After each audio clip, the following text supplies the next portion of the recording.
Hey guys, Professor Bill, Comic Book University. X-Men, issue number 19. This is Hickman at some of his best. And I loved it. Guys, I've read some stuff about the Children of the Vault back in the day, but I haven't read a whole bunch of I've talked about this before, so I'm not an expert on the Children of the Vault, and I have no problems coming forward and admitting that. That being said, you could know nothing about the Children of the Vault coming into this comic book, I think, and still love this comic book. And this is going to be one of those things where a lot of times anime fans will say something like, "Oh no, you've got to watch the first, you got to watch this because it's good." Okay, so I watched the first episode. I didn't like it. No, no, no. You got to watch at least the first 10 episodes. No, no, no. You got to watch the entire first season. It's not until the second season that it really gets catched on. You got to watch at least the first 4 seasons before it actually gets good. Like, dude, what? Who does that?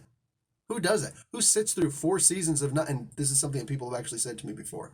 No, catch me with the book or catch me outside. Let's get talking about who made this comic book. We're going to get into why this book is actually fantastic. All right. So this is issue number 19, Out of the Vault.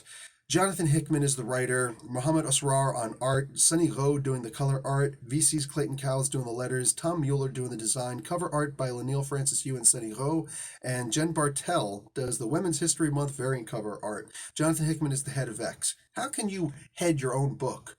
Whatever, who cares? And Stan Lee and Jack Kirby created the original X-Men. Okay. So we're going to keep on seeing this bar in the front of the comic book. It's a weird thing to be looking at, but it's this bar, and it's basically like the yellow one is for, I actually have to go backwards in order to see that. There we go. So the yellow one is for Laura, Wolverine. The black one is for Synch, and the red one is for Darwin. These three we saw way back in the Dawn of X books that or the Hoxpox books, that these three were going into the vault. They were specially trained that especially if they stay next to each other, they're not going to die, right? They're not going to wind up age out while they're in there, because they could wind up being in here for hundreds and hundreds of years.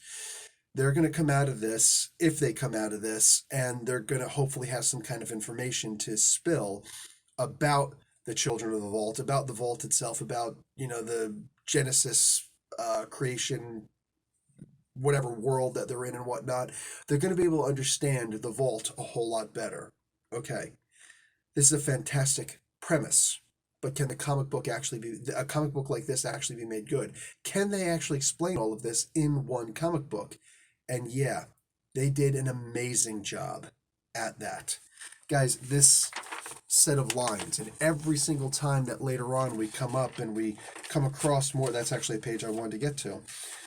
Every time that we come across one of these lines, where they diverge, where all these different things happen, it's a way of getting what could be essentially not years of storytelling, but an entire run, an entire arc, I should say, an entire arc of this comic book story being told, but all broken down into one single issue. And in a way that even if you don't care, like me, you don't care about the Children of the Vault storyline, because that never appealed to me. But this was made very interesting to me. Every time I came across this line chart, I wanted to at first just be like, whatever. It got to the point where I didn't care about this stuff anymore. The comic book pages, not really, but because Muhammad Asrar does as expected. Amazing art. Amazing art. If you can make Conan look good, you can make the X-Men look good. That's for damn sure. But every time I got to this chart thing, I'm just like, oh my God, this is amazing. That I had as much fun reading a chart as I did reading the panels of a comic book with art and everything. So I'm saying it's kind of a big deal. The older versions of these three characters was like, this is, dude, I'm saying here, think about what Muhammad Asrar is doing. Like, I want to read the old man, old woman stories of these three, because these characters are simply amazing. What happens when they get separated? By the time you get to the end of this comic book, only one of them gets to escape. We got to see it in the previous issue, but only one of them actually gets to escape. I want more from this character. When I say that, I want it to be understood. I would love to see a solo comic book written about this character.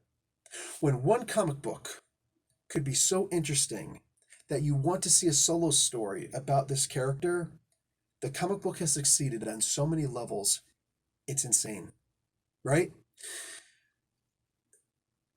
This character and the love that this character found, but knowing, and remember, if you read the end, I'm not going to sit here and spoil this comic book, but the love that this character developed at the end of this, and I hope that this isn't a love that just goes away, because love doesn't go away.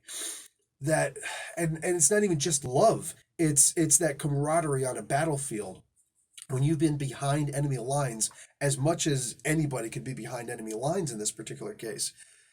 And the whole thing is you're basically a spy, and but you're a combatant also, and you have to be able to get back home, at least get out, so that you could try and get that information to Professor X. Mm, mm. I need to see how this information is disseminated. I need to see the future of this one character who escaped, and this character remembers everything that happened in the vault, while the other two characters don't, including the love and the respect that they wound up generating by the end. This reminds me a lot of 51st Dates and The Notebook. God, I just talked about The Notebook in the Silk review, which I'm probably going to put up after this, but whatever. Having to make someone fall in love with you all over again because you remember it and they don't.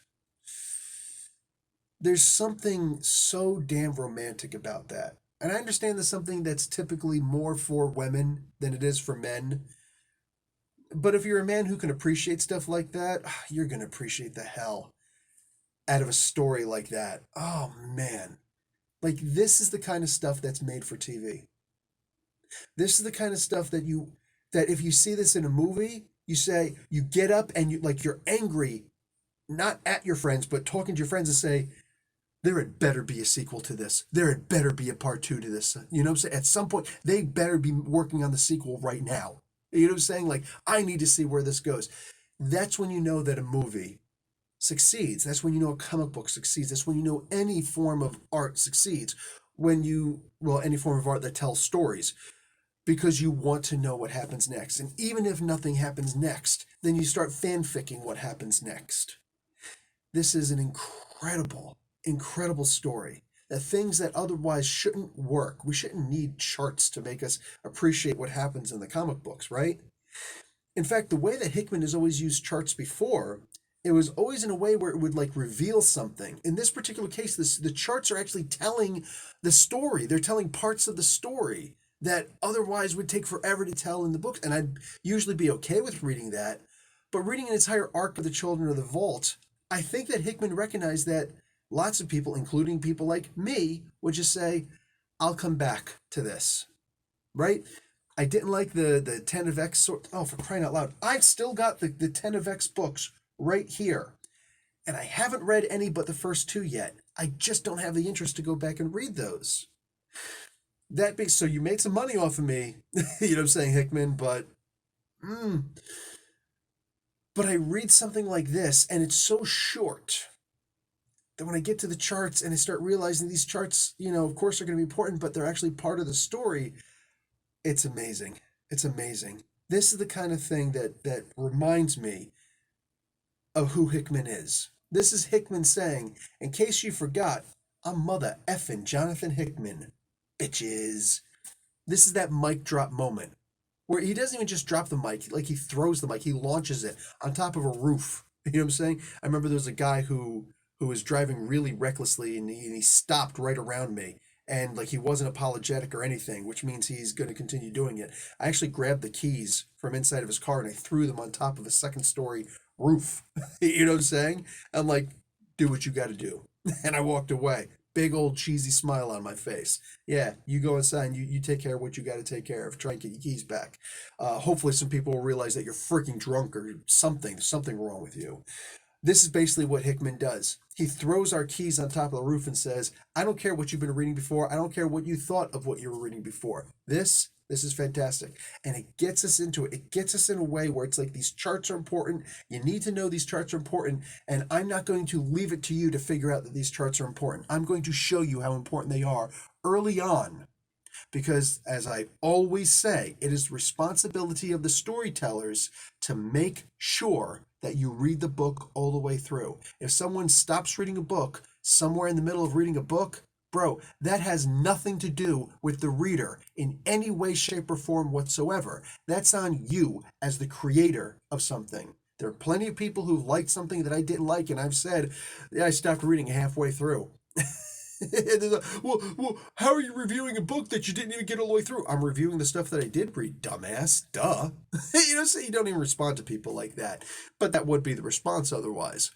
In this particular case, it's something where this is something that new comic book writers or new writers in general could learn a lesson from. This is a golden leaf that you could glean some important information from, right? There's some, so these are two tablets with five, sentences written on them that come down from up high.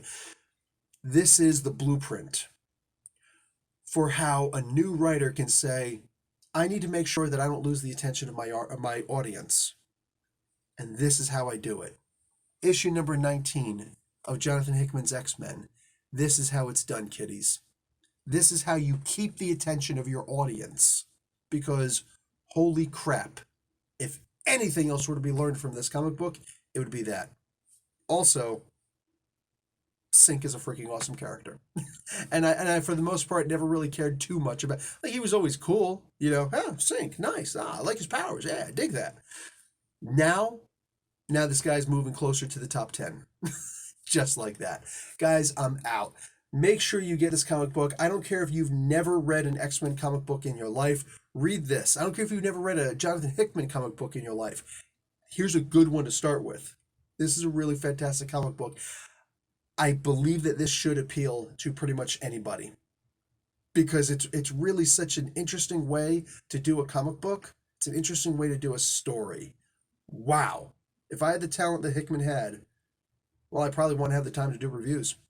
Anyway, I'll talk to you guys later. Professor Bill, Comic Book University. Like the video on your way out. Class dismissed.